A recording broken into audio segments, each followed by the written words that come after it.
Just gonna do a quick sound check. Check 1, 2, 3, 4, 5. Obviously, I need to do something. All right, and over here, check 1, 2, 3, 4, 5. We'll get started here in just a few more minutes.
All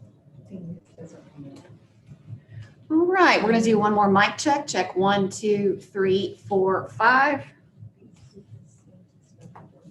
And over here for questions, check 1, 2, 3, 4, 5. We'll get started in just a few minutes.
I'm back. Good morning, everyone, or good afternoon. We're having a couple little tech issues on our end, so we'll get started here in just another couple of minutes. Thank you.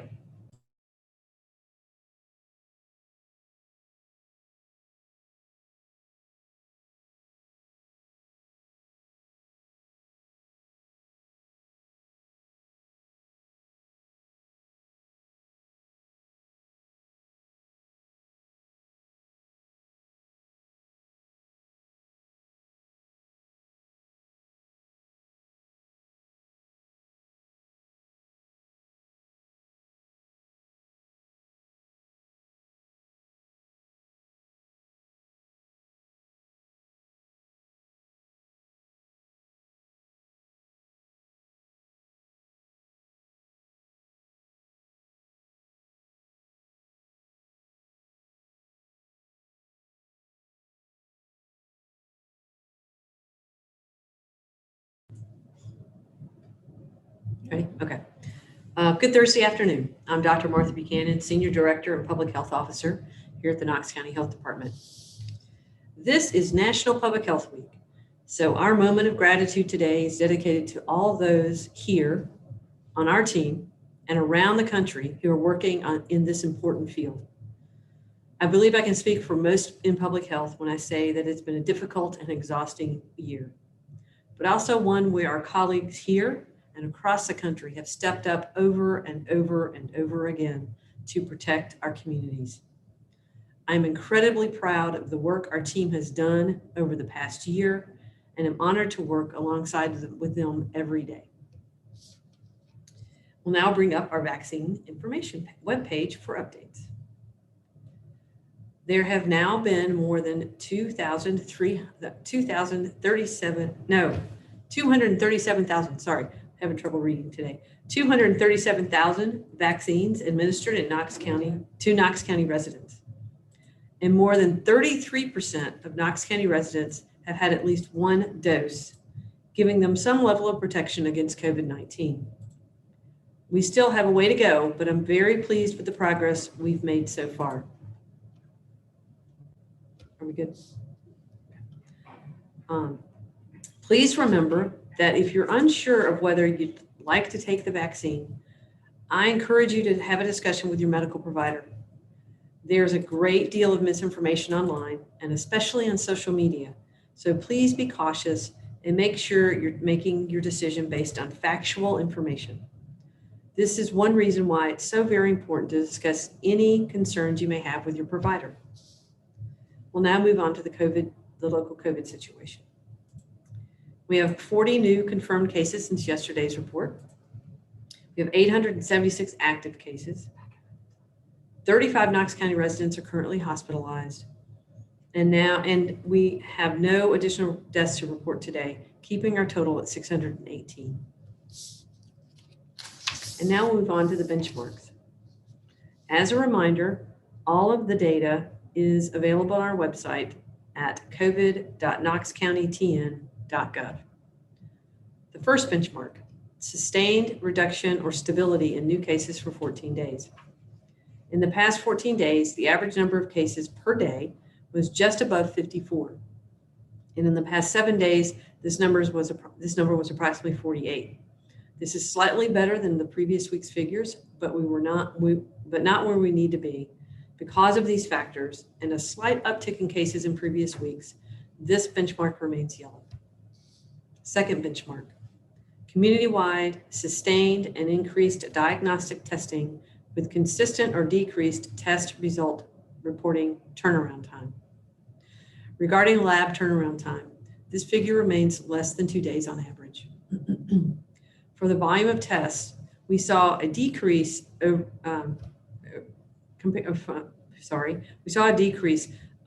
We had over 4,200 tests the week before and approximately 3,900 tests reported during this reporting period. Because of these factors, we are representing this benchmark as yellow. Our third benchmark, sustained or increased public health capabilities.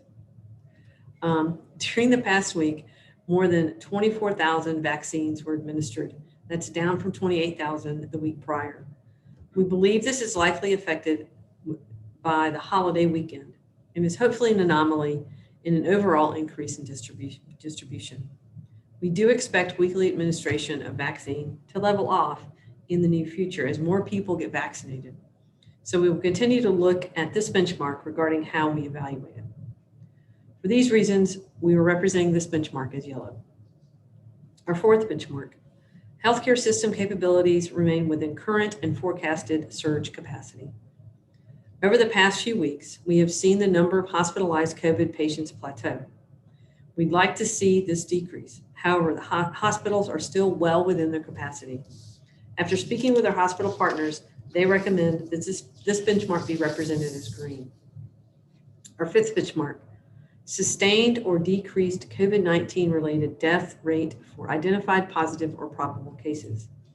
The average number of deaths reported over the 7 and 14-day time period were just about 1 per day. This information available leads us to represent this benchmark as yellow. Under our supplemental data section, the first chart shows new daily COVID cases per 100,000 population. As of yesterday, our 14 and 7-day trend lines showed 10 new cases per 100,000, both of which remained fairly constant. The second chart shows the percent positive for COVID-19. This data is received from the Tennessee Department of Health. The 7-day average for percent positive in Knox County is 8.4%. And now I'll open it up for questions.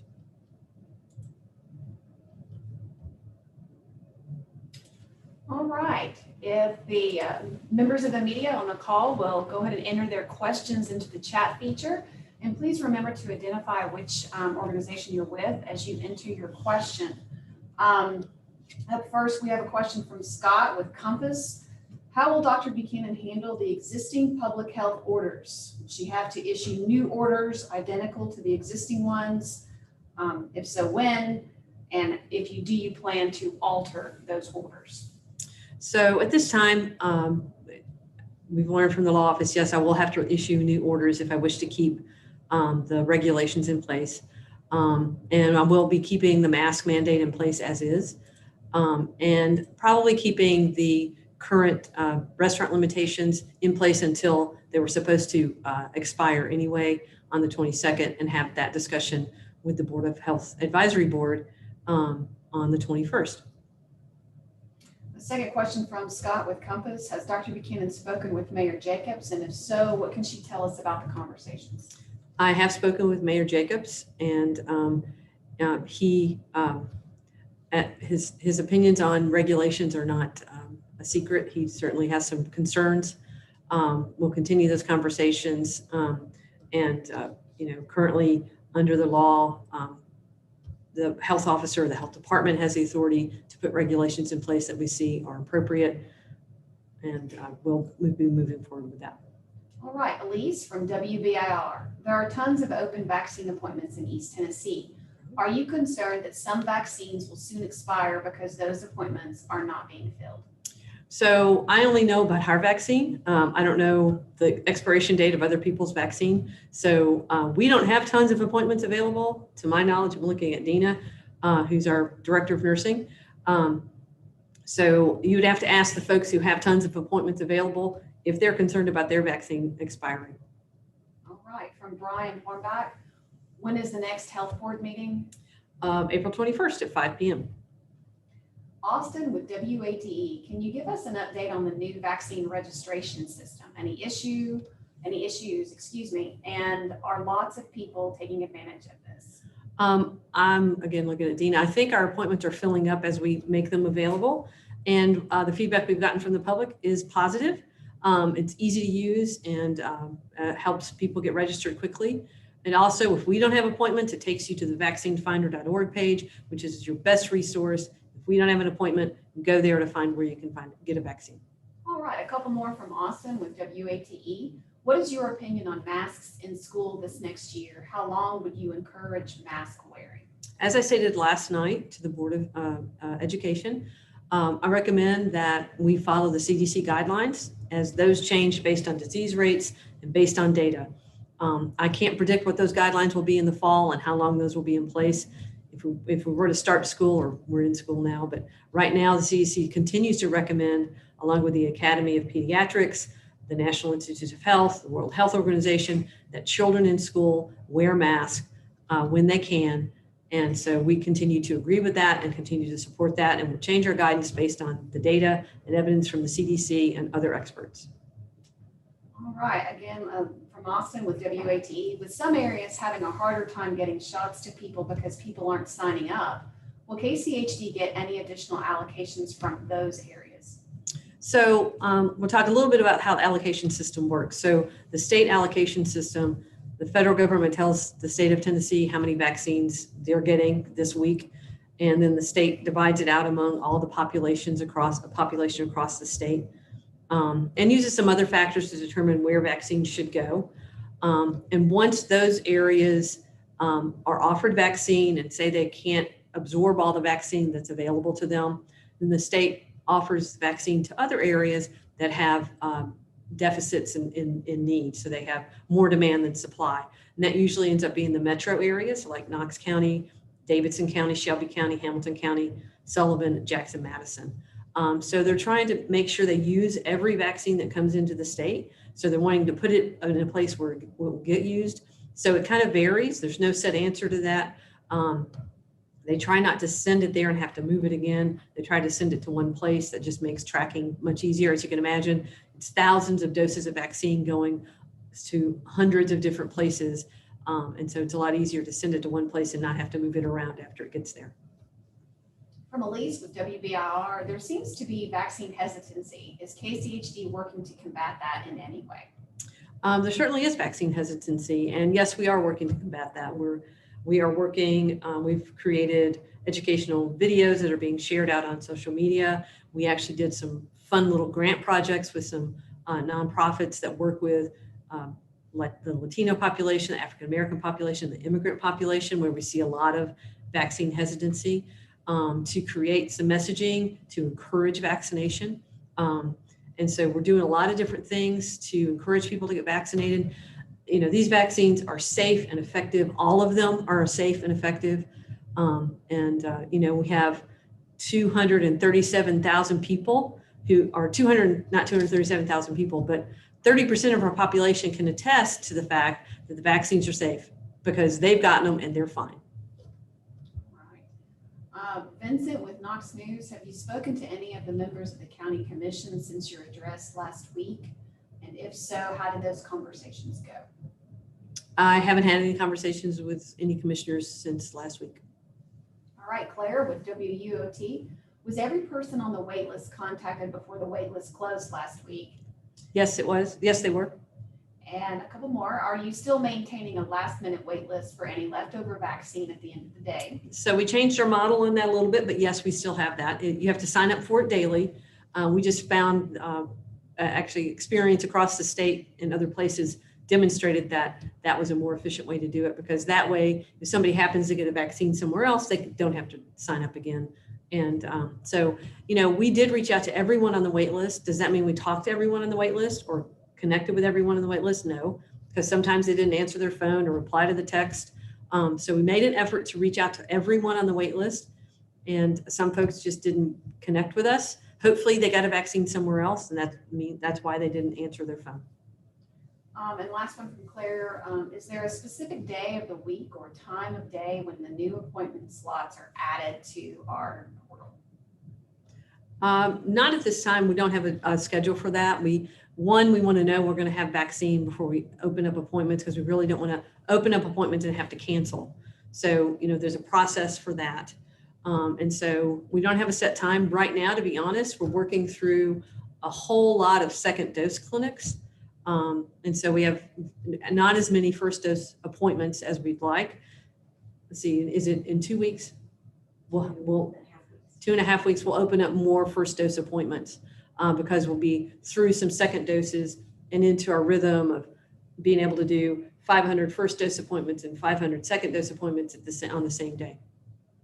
All right, Brian Hornback, has the Knoxville Academy of Medicine submitted a replacement name for Dr. O'Brien? And when might that happen if it hasn't? Well, they haven't. I needed to get clarity from the law department about what was going to happen to the Board of Health and how that would work. And so I have that information now. And so we'll make an official request to the Academy of Medicine to nominate a replacement.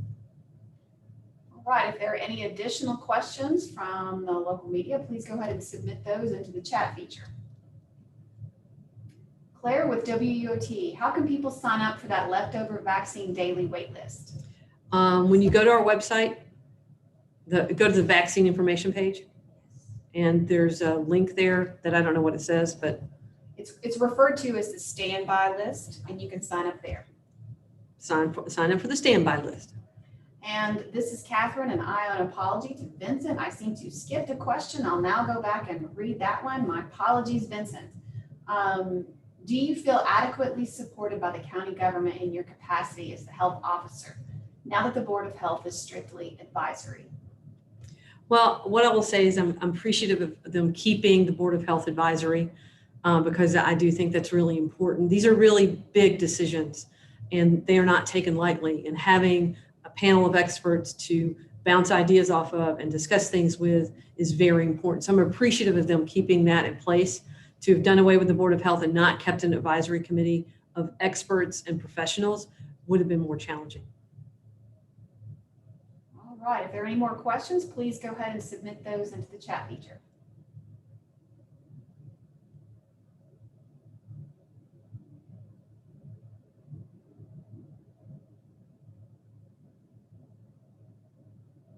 All right, seeing none, that will be all for today. Thank you very much for your time, and we hope you have a great rest of the afternoon.